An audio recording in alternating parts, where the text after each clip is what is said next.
Hi all. I do apologise. Meeting went a little bit later than I thought. Just Fraser's fault again. Huh? Is it Fraser's fault? That was the line he gave me. So, sorry about that. I'm here now. The important thing. Of course. Well, Where you go? I'm reading the back page of the Sentinel by one of these reporters. You're going to get a lot of money to spend, apparently. The chairman said keep spending. Back Mark Hughes. All right. That's got to be good to hear, isn't it? Well, he's backed me up to this point, obviously. So I've not seen the piece myself, but pleased to hear that. We've still got players that we think we could bring to the club.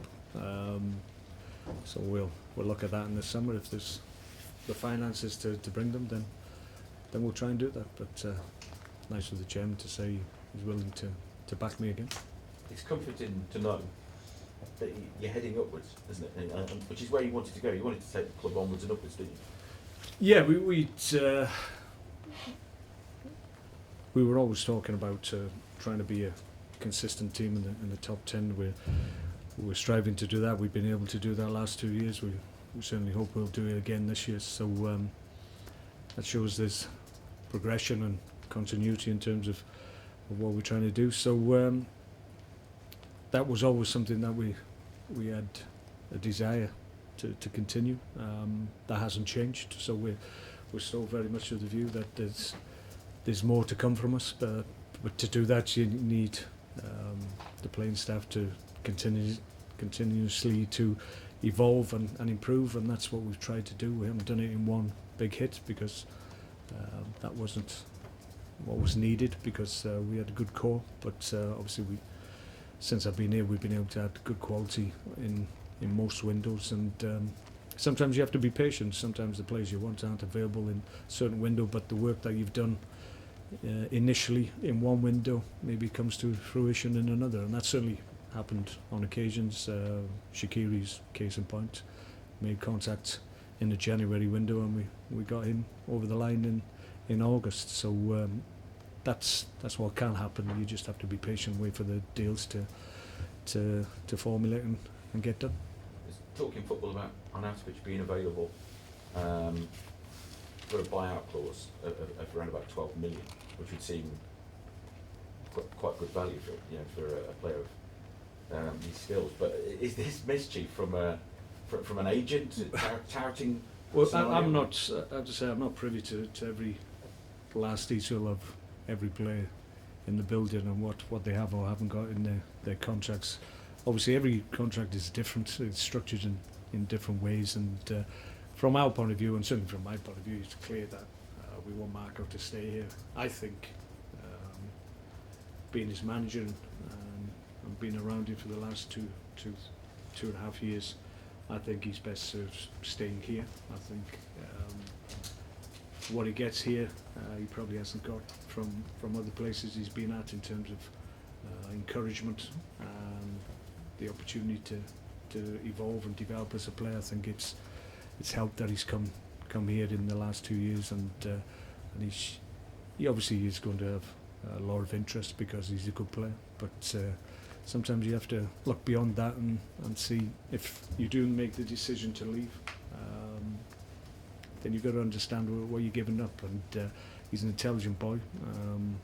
He knows what we're able to give him, so we're still negotiating. I'm quite comfortable where we are with it. It's ongoing, and it'll continue to be ongoing, I'm sure, maybe up until the summer, but so be it. But we still think we've got something that we can certainly offer Marco that he'll be delighted with. How's in view in training? Might we see him tomorrow?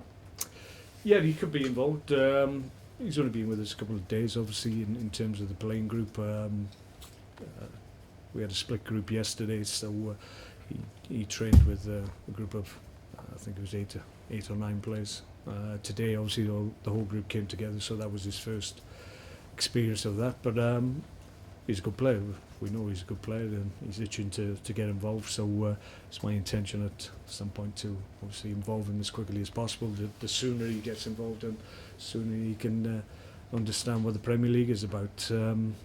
We're pleased we've been able to get him in this window, because I think from now to next season starting, this period will be invaluable for him. So you'll get through this. So you'll make an impression for us because he's a good player. But once next season starts, then I think he'll really come to the fore because he'll have the benefit of this 6 months before the start of next season.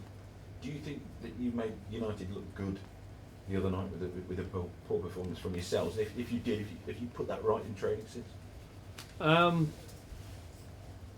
Well, I think we didn't start correctly.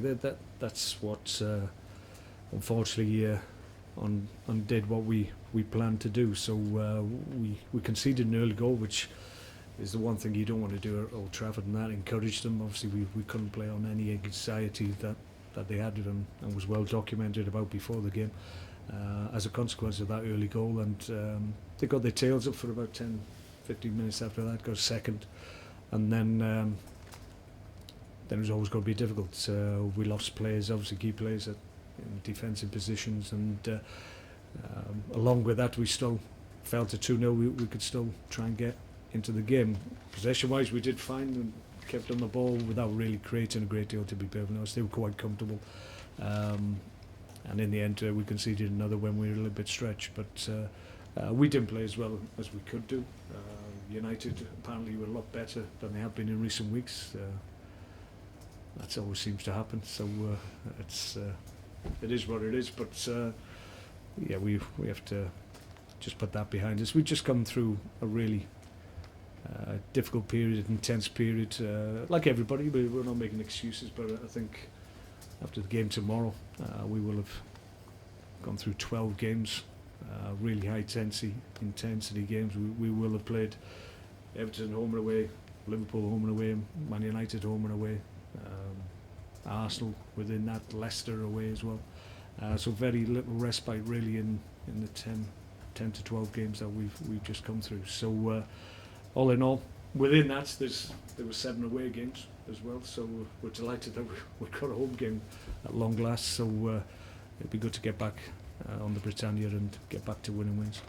Have you seen the video of your opposition number dancing? No, I've heard about it. Yeah. Have you heard about Was he any good? Well, I didn't want to turn this into Strictly or anything, but I wanted you to review it for us. Well, I've not seen it. I don't know, but I'm probably more Strictly, I would think, than more modern dance techniques. But I'm sure he's very impressive, as he always is. You're not a regular yourself at Jason Derulo concerts, or? No. I'll have to check him on Google. I think I'm quite heard of him before, but show my age probably. I hear somebody at the club has tweeted though. They're asking Roberto if you'd like a request for any Jason Derulo songs. Did you know about this? No, but I'm sure we're very accommodating here. So if you think you would enjoy that, then we'll try that. But maybe after the match, not before. Are you surprised taking his dance skills away? I mean, there've been some questions over Roberto Martinez. Are you surprised at that, given the job he's done? Do you think he's done it? Well, I think expectation is something that you have to live with as a Premier League manager, and expectation at Everton is always high. He's gone in there and done good work, quite obviously, and he's got a good playing staff there, good ability in almost every area. And when you look at the players that are on the bench in any given game, then you still got good quality to come in as well. So as a playing group, they're really strong. They score a lot of goals. I suppose the question mark that has been placed at his door is that maybe defensively they concede too readily.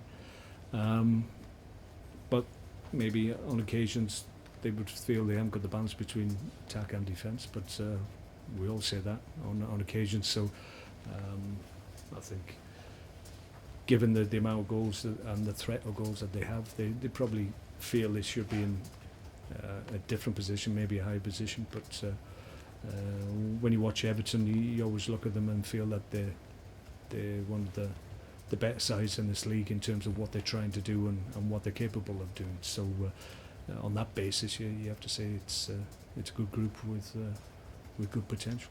Just away from this game at the weekend, I can ask you, there have been a couple of recent big name players from Europe snapped up by Chinese clubs for lots of money. Is there a danger if they sustain this in their league, the best players will start to move away from the Premier League maybe and away from Europe and go to China? I'm not sure, but I think we've had examples of the Russian league when they were throwing the cash around, and a number of players went over them, played their trade. But I just think the attraction of the Premier League is huge at the moment, and obviously China are making a play to improve the standard of their league, but you'll have to go some to get to the level of Premier League, because that's why there's such an interest in the Premier League and every team and every player in the Premier League, because as we all know, on any given Saturday the top team can be beaten by the bottom team, and there's no league in the world that has that, and that's why there's such an attraction for the Premier League. So for a league in anywhere in the world to be able to replicate that, it would need a lot of time and a lot of expense, and I'm sure that's their ambition, to be a really strong league and be as attractive as the Premier League is, but that's going to take some finance and some time, I think. Cheers. Morgan. Marco, where are you at injury-wise? You said about Imbula maybe having a chance, but in terms of defensive injuries? Well, we're a little bit light in numbers, personnel. We'll have to wait and see. We think we're okay. Obviously, Philip had an issue on Tuesday, and I think he's helped that he's got another 24 hours. I think that will help settle it down. And What was that?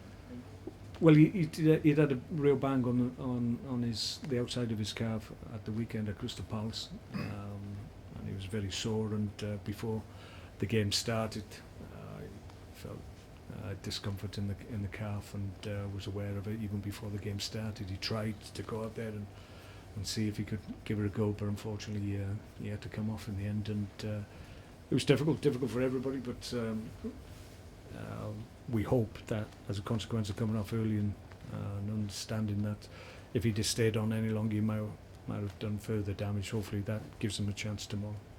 And amongst the others, I mean, you said Ryan was making maybe better progress than expected, but no, Ryan's not available. Jeff Cameron's not available.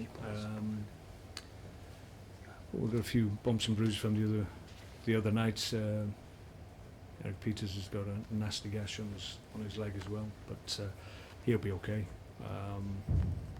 Apart from that, it's just defensive areas where we're a little bit light in terms of numbers, just because we've had injuries to guys in the same position, and in the 25-man squad you can only carry so many defensive players. So it is what it is. We'll get over this weekend, and then we'll be fine after this. We'll probably get Ryan back hopefully next week, if not certainly after the break, and Jeff, we're hopeful of getting back in similar time frame. And although he's not a defender, will the type of player that Imbula is sort of help that situation in a way, given it can be a kind of shield? Yeah, he has that quality. He can do that. Obviously, he wants specific, specialised defensive-minded players in the key positions in the back four.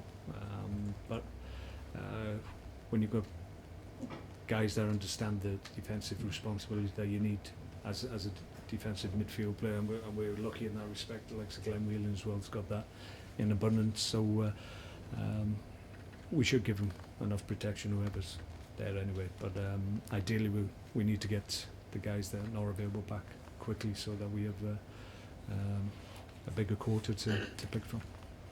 Mark, if you start Peter, or even if he comes on, it'll be his 400 appearance in the Premier League at the weekend. What does that say about how good a professional he's been and how good a Premier League player is and still could be for you? Eric Peters. No, Yeah. Peter Crouch. Peter, all right, Yeah. thanks, Peters. Yeah, I wasn't aware of that. Crouchy's done great since he's been in the club, certainly in my time here. So he's had a great career. He's still very much in the thick of it, and that's credit to him. He's a great guy as well. Shouldn't be underestimated the importance of him as a personality and what he brings to our dressing room. So he's always appreciated both on the pitch and off it.